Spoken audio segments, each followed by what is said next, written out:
ಸೂರಜ್ ವಿರುದ್ಧ ಅಸಹಜ ಲೈಂಗಿಕ ದೌರ್ಜನ್ಯ ಪ್ರಕರಣಕ್ಕೆ ಸಂಬಂಧಪಟ್ಟ ಹಾಗೆ ಸೂರಜ್ ರೇವಣ್ಣನ 8 ದಿನ ಕಸ್ಟಡಿಗೆ ಪಡೆದಿದ್ದಾರೆ ಸಿಐಡಿ ಅಧಿಕಾರಿಗಳು. ಜೂನ್ 24ರಿಂದ ಅಂದ್ರೆ ನಿನ್ನೆ ಸಂಜೆನೆ ಅವರನ್ನ ಸಿಐಡಿ ಅಧಿಕಾರಿಗಳು ತಮ್ಮ ಕಸ್ಟಡಿಗೆ ತಗೊಂಡ್ರು. ಜುಲೈ 1ರವರೆಗೆ ಸೂರಜ್ ಸಿಐಡಿ ಕಸ್ಟಡಿಯಲ್ಲಿ ಇರ್ತಾರೆ.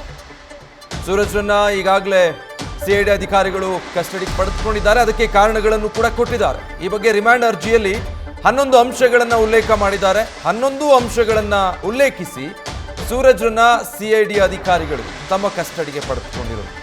ಪರಪ್ಪನ ಅಗ್ರಹಾರದಲ್ಲಿದ್ದರು ಸೂರಜ್ ರೇವಣ್ಣ. ಅಲ್ಲಿಂದಾನೇ ಸಿಐಡಿ ಅಧಿಕಾರಿಗಳು ಅವರನ್ನ ಕಸ್ಟಡಿಗೆ ಪಡ್ಕೊಂಡಿದ್ದಾರೆ. ಡೀಟೇಲ್ಸ್ ಕೊಡ್ತಾರೆ ಈ ಬಗ್ಗೆ ಸಂದೇಶ್. ಈಗ ಪರಪ್ಪನ ಅಗ್ರಹಾರದಲ್ಲಿದ್ದ ಸೂರಜ್ ರೇವಣ್ಣರನ್ನ ಕಾರಣಗಳು ನೀಡಿ ಸಿಐಡಿ ಕಸ್ಟಡಿಗೆ ಪಡ್ಕೊಂಡಿದೆ. ಏನೆಲ್ಲ ಅಂಶಗಳನ್ನು ಉಲ್ಲೇಖ ಮಾಡಿದ್ದಾರೆ?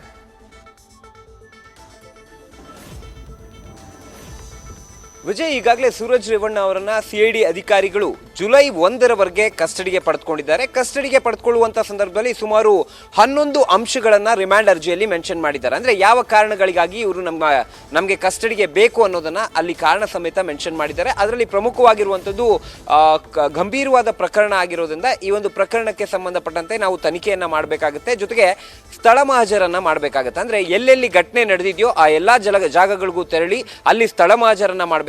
ಜೊತೆಗೆ ಕೃತ್ಯ ನಡೆದಂತಹ ಜಾಗ ಏನಿದೆ ಆ ಜಾಗದ ಮಹಜರು ಕೂಡ ಮಾಡಬೇಕು. ಅಂದ್ರೆ ಹಾಸನದಲ್ಲಿ ಏನು ಕೃತ್ಯ ನಡೆದಿದೆ ಅಂತ ಕಂಪ್ಲೇಂಟ್ ಅನ್ನ ಕೊಟ್ಟಿದ್ದಾರೆ ಆ ಜಾಗದಲ್ಲಿ ಸ್ಥಳ ಮಹಾಜರನ್ನ ಮಾಡಬೇಕಾಗುತ್ತೆ. ಜೊತೆಗೆ ಆರೋಪಿ ಹೇಳಿದಂತೆ ಅಥವಾ ಆರೋಪಿಗೆ ಬೆದರಿಕೆ ಹಾಕಿರುವ ಮಾಹಿತಿಯನ್ನ ಏನ್ ಕೊಟ್ಟಿದ್ರು ಆ ಬೆದರಿಕೆ ಹಾಕಿದಂತ ಸ್ಥಳದ CCTV ಆಗಿರ್ಬೋದು ಅಥವಾ ಬೇರೆ ಬೇರೆ ಎವಿಡೆನ್ಸ್ಗಳು, ಲೈವ್ ಎವಿಡೆನ್ಸ್ ಆಗಿರ್ಬೋದು, ಡಿಜಿಟಲ್ ಎವಿಡೆನ್ಸ್ ಆಗಿರ್ಬೋದು ಅಥವಾ ಟೆಕ್ನಿಕಲ್ ಎವಿಡೆನ್ಸ್ ಆಗಿರ್ಬೋದು, ಇವೆಲ್ಲವನ್ನು ಕೂಡ ಇವರ ಸಮ್ಮುಖದಲ್ಲೇ ಕಲೆಕ್ಟ್ ಮಾಡಬೇಕು ಅನ್ನೋ ಮಾಹಿತಿಯನ್ನ ಕೊಟ್ಟಿದ್ದಾರೆ. ಜೊತೆಗೆ ಈಗಾಗಲೇ ಏನು ಡಿಜಿಟಲ್ ಎವಿಡೆನ್ಸ್ ಗಳನ್ನ ಕಂಪ್ಲೇಂಟ್ ಕೊಟ್ಟಿದ್ದಾರೆ ಆ ಒಂದು ಡಿಜಿಟಲ್ ಎವಿಡೆನ್ಸ್ ಅನ್ನ ಮಿರರ್ ಇಮೇಜ್ ಮುಖಾಂತರವಾಗಿ ಇವರ ಫಿಸಿಕಲ್ ಅಪಿಯರೆನ್ಸ್ ಅಲ್ಲಿ ಅಂದ್ರೆ ಇವರ ಮುಂದಿಟ್ಟು ವಿಚಾರಣೆ ಮಾಡುವಂತ ಕೆಲಸವನ್ನ ಮಾಡಬೇಕು. ಜೊತೆಗೆ ವೈದ್ಯಕೀಯ ಪರೀಕ್ಷೆಯನ್ನ ಮಾಡಬೇಕು. ಅಂದ್ರೆ ಈಗ ಲೈಂಗಿಕ ದೌರ್ಜನ್ಯಕ್ಕೆ ಸಾಮರ್ಥ್ಯ ಇದೆಯಾ ಇಲ್ವಾ ಅನ್ನೋದಕ್ಕೆ ಸಂಬಂಧಪಟ್ಟಂತೆ ಪುರುಷತ್ವ ಪರೀಕ್ಷೆಯನ್ನ ಕೂಡ ಮಾಡಬೇಕಾಗುತ್ತೆ. ಹಾಗಾಗಿ ಇದಕ್ಕೆ ಸಂಬಂಧಪಟ್ಟಂತೆ ಒಂದು ಪರೀಕ್ಷೆಯನ್ನ ಕೂಡ ಮಾಡ್ತಾರೆ. ಹಾಗಾಗಿ ಲೈಂಗಿಕ ದೌರ್ಜನ್ಯಕ್ಕೆ ಶಕ್ತರಿದ್ದಾರೋ ಇಲ್ವೋ ಅನ್ನೋದಕ್ಕೆ ಸಂಬಂಧಪಟ್ಟಂತ ಒಂದು ಪರೀಕ್ಷೆಯನ್ನ ಕೂಡ ಮಾಡಬೇಕಾಗುತ್ತೆ. ಜೊತೆಗೆ ಇಲ್ಲಿ ಪ್ರಮುಖವಾಗಿರುವಂತದ್ದು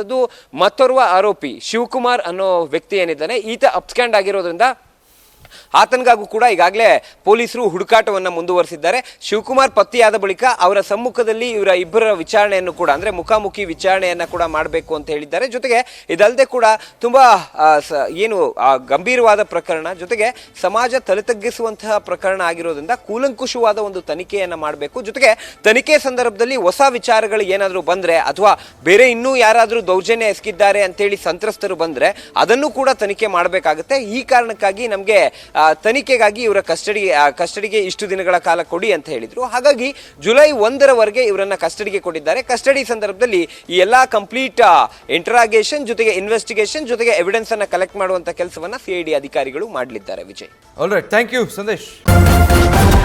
ನ್ಯೂಸ್ ಫಸ್ಟ್ ನಿರ್ಭೀತಿಯಿಂದ ನಿಮ್ಮ ಪರವಾಗಿ.